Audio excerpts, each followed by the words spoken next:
사도신경으로 신앙 고백 드립니다. 나는 전능하신 아버지 하나님 천재 창조주를 믿습니다. 나는 그의 유일하신 아들 우리 주 예수 그리스도를 믿습니다.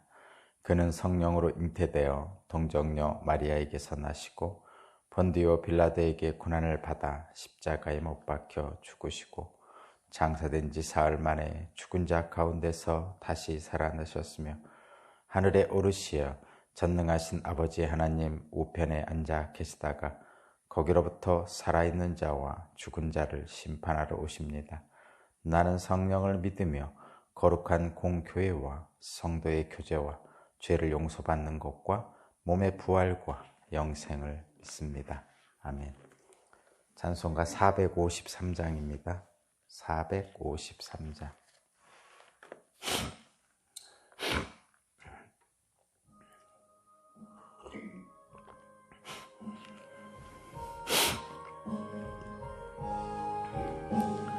예수 더 알기 원하네.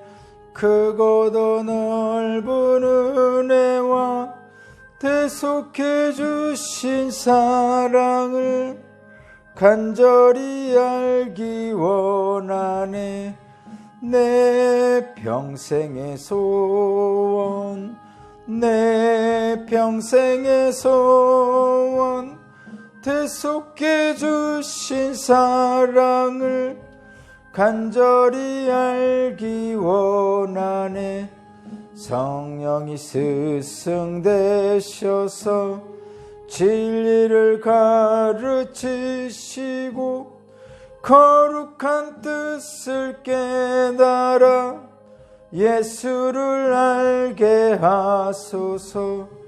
내 평생의 소원, 내 평생의 소원, 대속해 주신 사랑을 간절히 알기 원하네.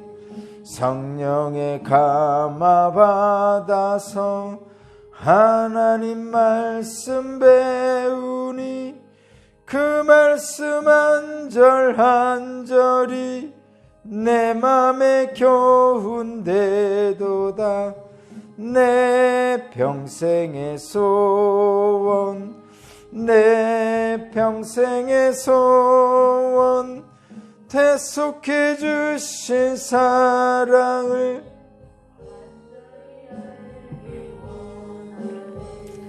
예수가 계신 보좌는 영광에 들려 있도다.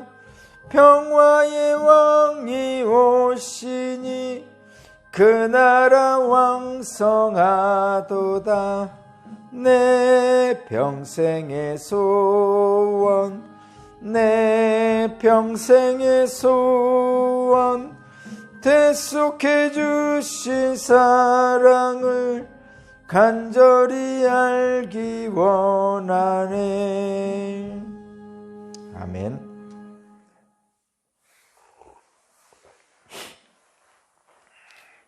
오늘 주신 하나님 말씀은 마태복음 13장 31절에서 43절입니다.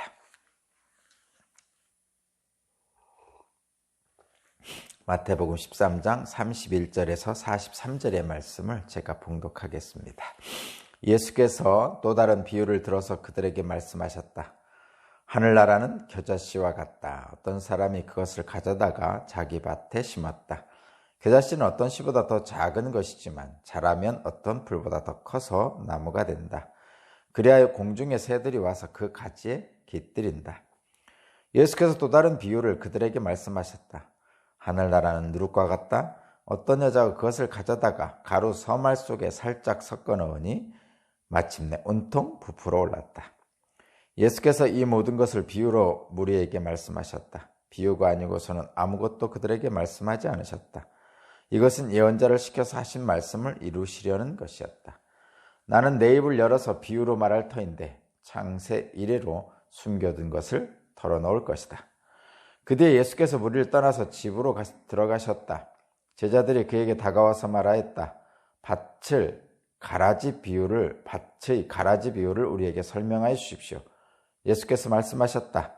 좋은 씨를 뿌리는 이는 인자요 밭은 세상이다. 좋은 씨는 그 나라의 자녀들이요 가라지는 악한 자의 자녀들이다. 가라지를 뿌린 원수는 악마요 추수 때는 세상의 끝날이요 추수꾼은 천사들이다. 가라지를 모아다가 불에 태워버리는 것과 같이 세상 끝날에도 그렇게 할 것이다. 인자가 천사를 보낼 터인데 그들은 죄짓게 하는 모든 일들과 불법을 행하는 모든 사람들을 자기 나라에서 모조리 끌어모아다가 불아궁에 쳐넣을 것이다. 그러면 그들은 거기서 울며 이를 갈 것이다. 그때 의인들은 그들의 아버지의 나라에서 해와 같이 빛날 것이다. 귀 있는 사람은 들어라. 아멘.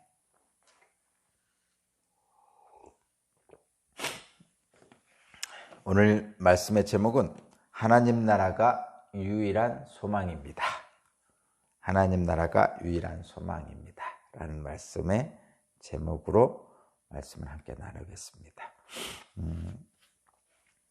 결론적으로 말씀드리면 43절의 말씀이 저희들에게 소망을 주시는 말씀입니다.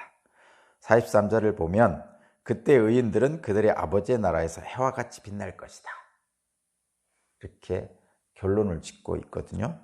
저와 여러분들은 주님의 옷을 입은 의인입니다. 죄인에서 의인으로 바뀌었죠. 하나님의 말씀에 따라 살려고 애쓰는 저와 여러분들은 의인입니다. 그렇기에 결국은 하나님 나라에서 해와 같이 빛날 것입니다. 그러니 지금 저와 여러분들에게 주신 말씀은 귀가 있는 자로 들으라는 말씀입니다. 하나님 나라가 유일한 소망이라는 말씀을 우리에게 주시는 것입니다. 실제로 하나님 나라 말고 다른 대안이 있을까요? 늘 생각해 보는 거지만 우리 인간에게 하나님 나라 말고 다른 대안이 있을까? 곰곰이 생각해 보면 물론 저의 작은 식견으로 생각할 수밖에 없지만 나의 작은 식견으로 생각해 보면 그리고 말씀을 읽어보면 하나님 나라 외에 대안이 없다는 것을 불행히도 불행한 건지 뭔지는 잘 모르겠지만 어쨌든 하나님 나라 말고 다른 대안이 없습니다. 하나님께서 태초에 세상을 아름답게 만드셨죠. 그런데 이 아름답게 만드신 세상을 타락한 인간이 망쳐놓고 있습니다. 교만한 인간의 오만과 독선에 의해 모든 피조물이 신음하고 있습니다. 결국은 인간 자신도 파멸하고 말겠죠. 다른 방법이 없습니다. 다른 방법이 없다는 것은 고대로부터 인간에게 희망을 걸고 늘 인간이 만물의 영장으로서 새로운 해결책을 찾을 것이라고 수많은 지혜자들, 철학자들이 말을 해왔습니다. 서양의 그리스 로마 철학자들, 동양의 공자, 맹자 등 많은 지혜자들이 인간이 해결할 수 있을 것 같은 지혜들을 쏟아냈습니다. 최근이라 해봤자 200년, 300년 전이지만 서양의 과학 문명이 발달되면서 르네상스가 있었고 또 계몽주의가 있었습니다. 계몽주의는 인간이 자연과학을 발견하고 발전시키면서 앞으로의 세상을 인간이 얼마나 좋게 만들 수 있을 것인가에 대한 희망을 가졌습니다. 계몽이라는 게 그것입니다. 좀 이렇게 사람을 좀 이렇게 많이 배우게 하고 알게 하면 모든 문제를 해결할 수 있을 것이다라는 어떤 확신에 찬 인간들의 모습이 계몽주의인데, 이런 말을 했죠. 그래서 과학자들은 모든 데이터만 있으면 모든 문제는 해결될 것이다. 그러니까 데이터만 완전하다면 미래는 완벽하게 예측할 수 있다. 뭐 이런 의미로. 그래서 계몽주의 당시에는 인간들에서 더 많은, 더 좋은, 더 아름다운 세상이 이루어질 것이라는 장밋빛 청사진을 바라보기도 했었습니다. 그런데 그것들이 깨졌죠. 그것이 1차 대전, 2차 대전 일어나면서 인간에게는 그럴 만한 힘이 없다는 것을 깨달았습니다. 이제 2000년이 지나면서 이 포스트 모더니즘 시대를 지나면서 더 이상 어떤 것도 확실한 것이 없다는 그런 결론에까지 이르게 됩니다. 인간 스스로도 그렇습니다. 그래서 불확실성의 시대다 이렇게 표현을 합니다. 다른 방법이 없습니다. 다른 방법이 없는 이유는 타락한 인간에게 기대할 것이 없다는 뜻입니다. 계몽주의는 완전히 실패했고 타락한 인간은 그 독선과 오만 때문에 결국은 모든 피조물을 멸망시키고 자기 자신조차도 멸망하게 만든다는 것이죠. 그래서 성경은 늘 그 모든 것을 미리 다 아셨죠. 거기 35절에 말씀을 보면 이것은 예언자를 시켜서 하신 말씀을 이루시는 것이다. 나는 내 입을 열어서 비유로 말할 터인데 창세 이래로 숨겨둔 것을 털어놓는 것이다. 창세 이래로 숨겨놓은 비밀을 털어놓는다고 말씀하시는 것은 바로 그런 의미가 있는 겁니다. 타락한 인간은 스스로 멸망할 뿐만 아니라 다른 모든 세상의 피조물도 멸망시킬 수밖에 없는 이 세상에 유일한 희망은 복음이다.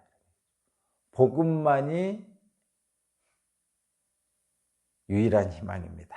라고 말할 수밖에 없는 겁니다. 그 오늘 본문의 말씀이 그런 의미에서 한번 들여다보면 이해를 할 수 있을 것 같습니다. 먼저 하나님 나라의 비유가 이제 계속 나옵니다. 다양한 비유가 나오죠. 오늘 본문에서는 겨자씨, 누룩, 그리고 내일은 밭에 숨겨놓은 보물, 진주를 사는 상인, 뭐 이런 비유들이 나옵니다. 하나님 나라의 비유는 결론적으로 말하면 하나님 나라는 그 모든 인간의 독선과 오만에 의해서 파괴되었던 이 세상을 다시 하나님이 만드신 아름다운 세상, 말하자면 모든 피조물이 평화롭게 하나님의 법칙에 따라서 공존할 수 있는 세상을 말합니다. 그곳으로 향할 것이다 라고 하늘의 비밀을, 창세전의 비밀을 말씀하고 있는 거죠. 먼저 겨자씨와 누룩의 비유를 보면 거기 보세요. 겨자씨 31절 예수께서 또 다른 비유를 들어서 그들에게 말씀하셨다. 하늘나라는 겨자씨와 같다. 어떤 사람이 그것을 가져다가 자기 밭에 심었다. 겨자씨는 어떤 씨보다 더 작은 것이지만 자라면 어떤 풀보다 더 커져서 나무가 된다. 그리하여 공중의 새들이 와서 그 가지에 깃든다. 이 겨자씨를 굳이 드는 이유는 겨자씨가 모든 씨보다 가장 작기 때문에 겨자씨를 택해서 비유를 드신 것 같습니다.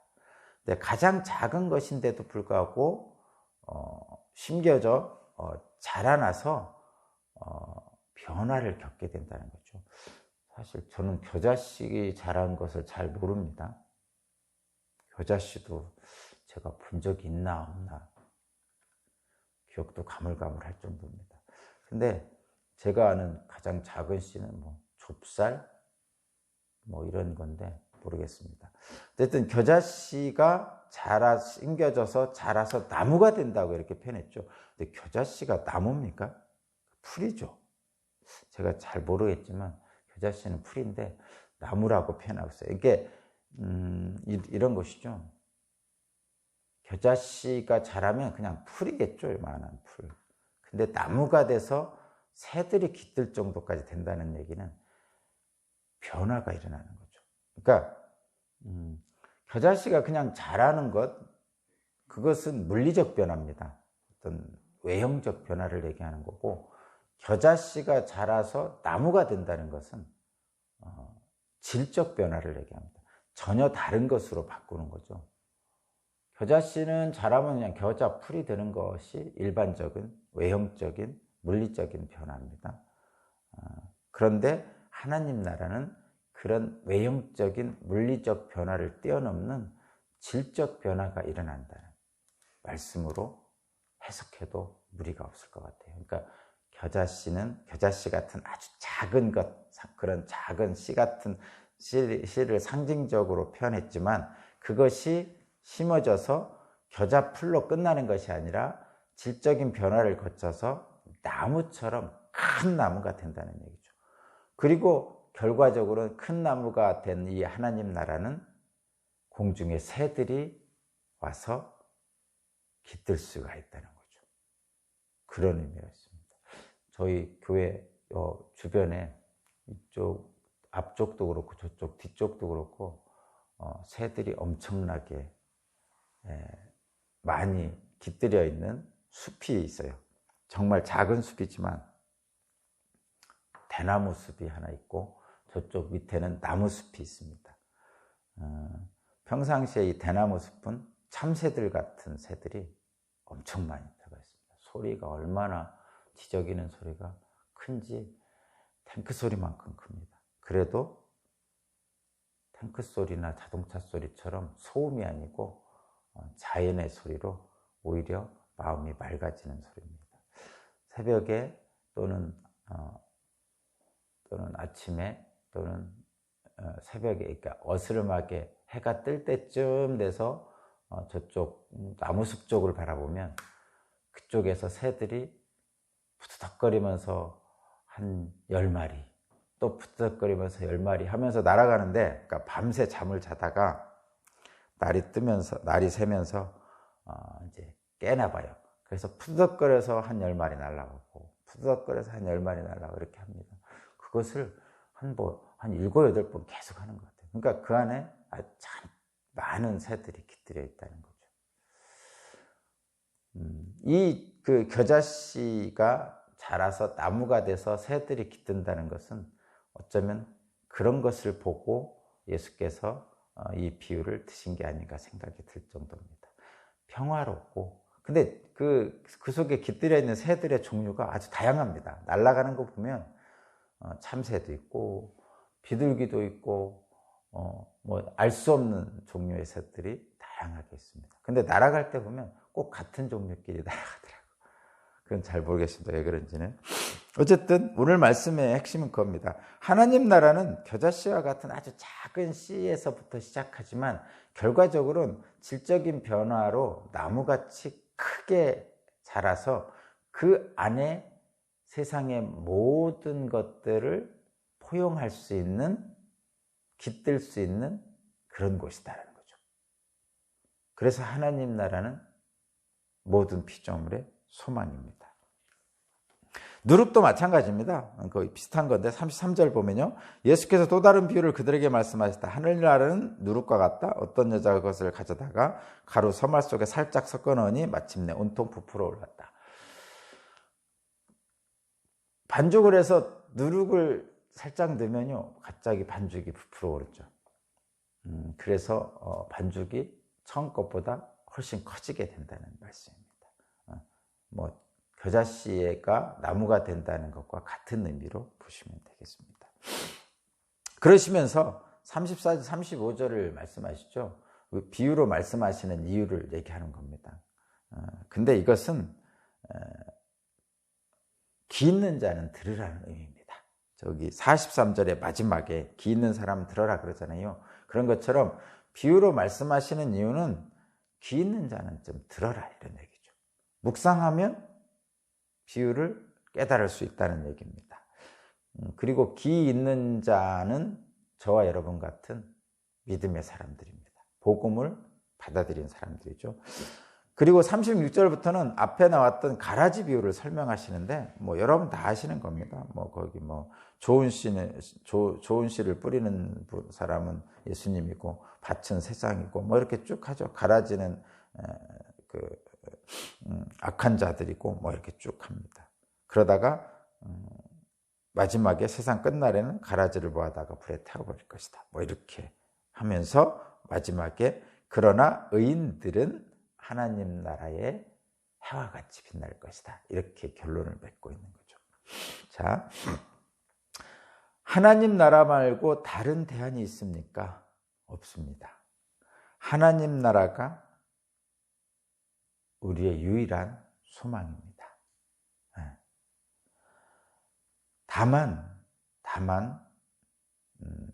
하나님 나라는 아직 이루어지지는 않았잖아요. 지금 현실에서 하나님 나라가 이루어졌다면 이럴 수가 없어라는 생각을 가질 일들이 일어나고 있기 때문에 그렇습니다. 그러나 오늘 이 본문도 분명히 말씀드리지만 이게 예수님이 말씀하신 거고, 그러면 예수님은 2000년 전에 계셨던 분이에요.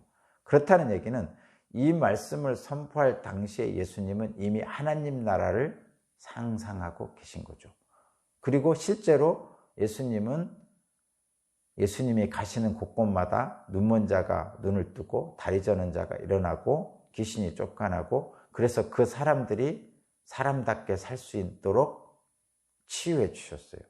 그러면 그런 일들이 일어나서 사람들이 사람답게 사는 곳, 그곳이 하나님 나라라고 그런다면 지금도 그런 안타까운 일들은 계속 있지만, 눈먼 자 계속 있고 다리 저는 자 계속 있고 귀신 들린 자 계속 있지만, 그러나 2000년 전에 그들을 치유하셨던 그 시작이 지금도 이루어지고 있고 앞으로 완성이 될 것이라는 그런 확신을 저와 여러분들이 가지게 됩니다. 2000년 전에 이미 하나님 나라는 시작되었고, 그러나 아직 완성은 안 된 지금 저와 여러분들이 살고 있는 오늘입니다. 그렇다면 저와 여러분은 어떻게 됩니까? 이미 완성을 향해 가고 있어요. 이미 시작됐어요. 그리고 완성을 향해 가고 있습니다. 이미, 그러나 아직 완성되지 않은 상태입니다. 그러면 저와 여러분들 어떻게 살아야 돼요? 그 이미 시작된 하나님 나라에 들어가야 되는 거죠. 그렇게 살아야 됩니다. 거듭 말씀드리지만 하나님 나라 말고 다른 대안이 없습니다.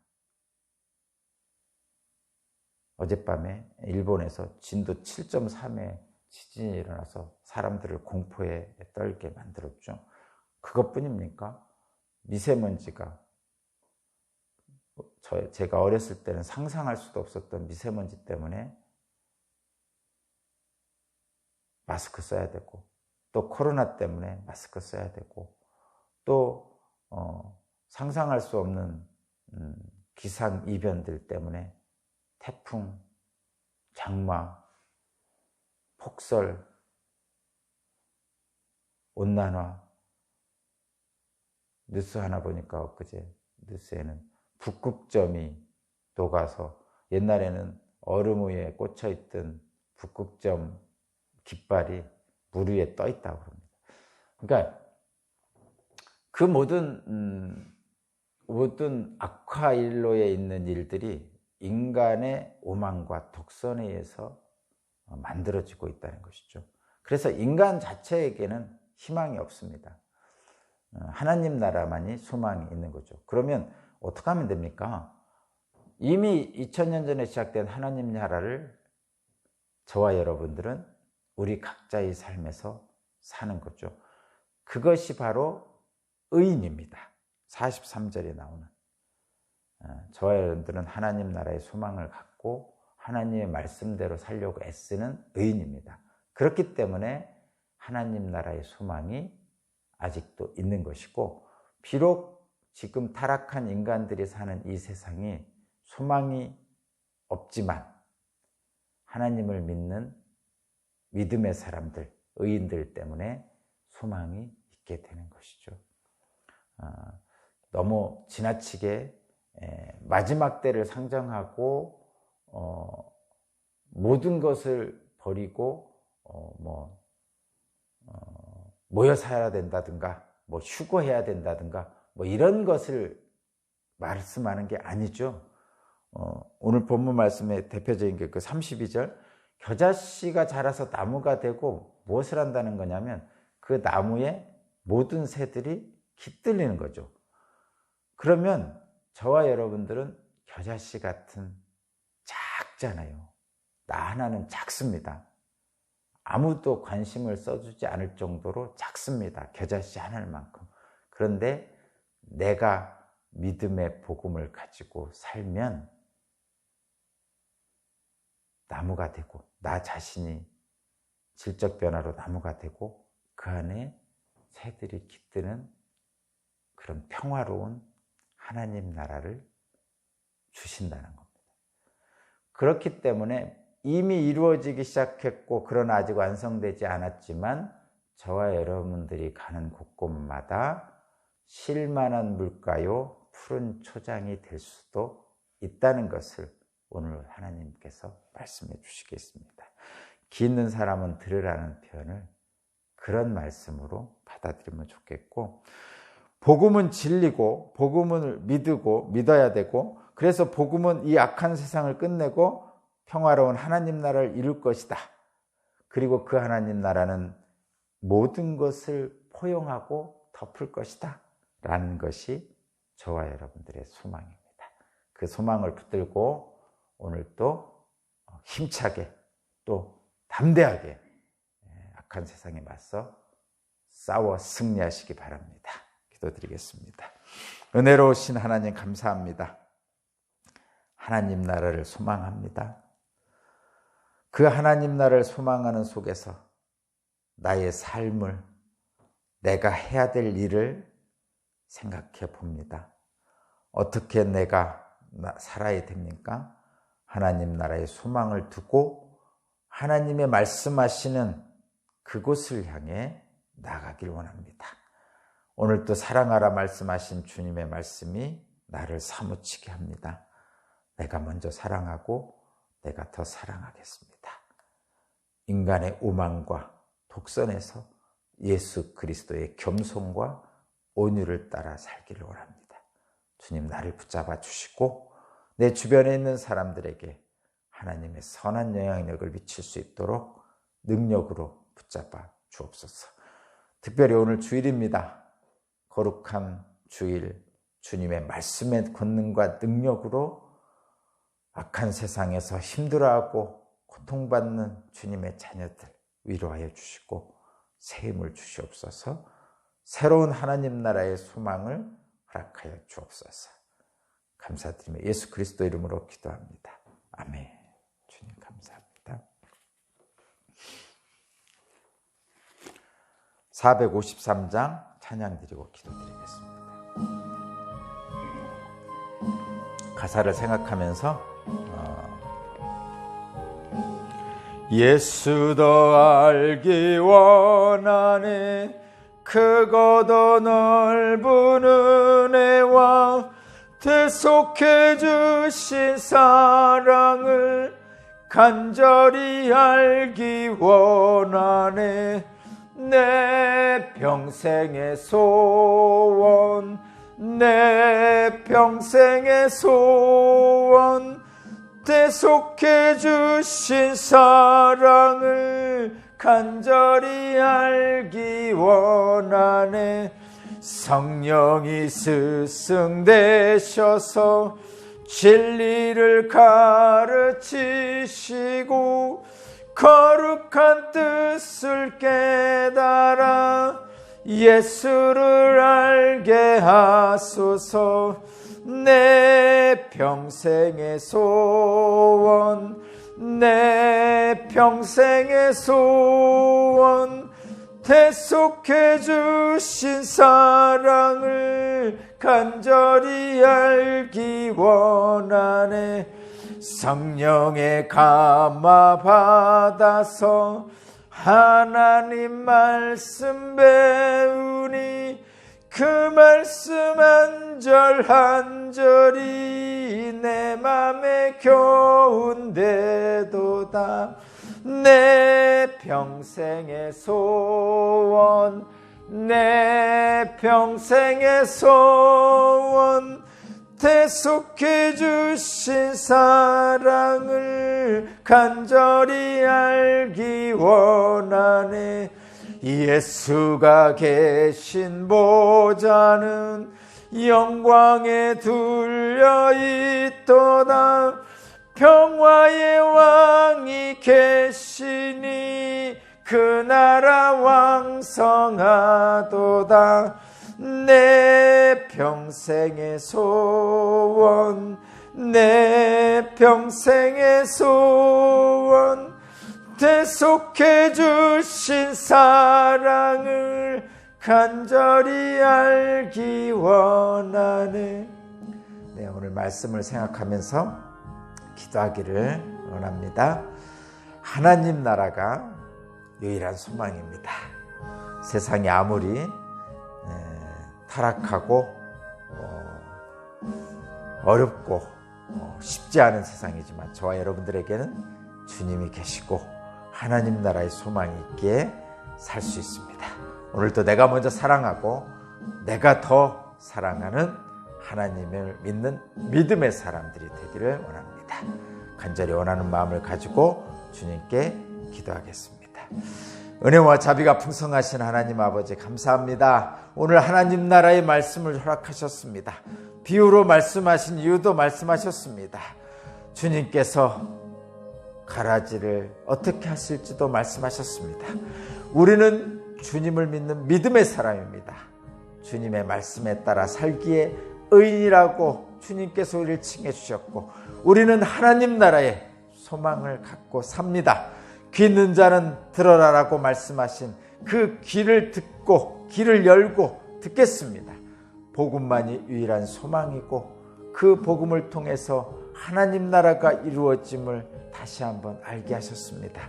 우리 오산교회 모든 교우들 한 사람 한 사람 이 시간 주님 찾아가셔서 꿈속에라도 찾아가셔서 그들의 피곤한 육체를 어루만져 주시고 그들의 마음과 생각을 지켜주셔서 우리 주 예수 그리스도를 따르게 하시고 그들의 고난 영혼을 하나님의 생기로 불어넣어 주셔서 새 힘을 얻게 하여 주옵소서. 주님의 영혼으로 충만히 채워주셔서 오늘 하루도 담대히 말씀을 붙들고 나아갈 때 그리스도의 능력이 나타나게 하시고 하늘의 빛으로 그들의 앞길을 비춰 주옵소서. 함께 하실 줄로 믿습니다. 주님.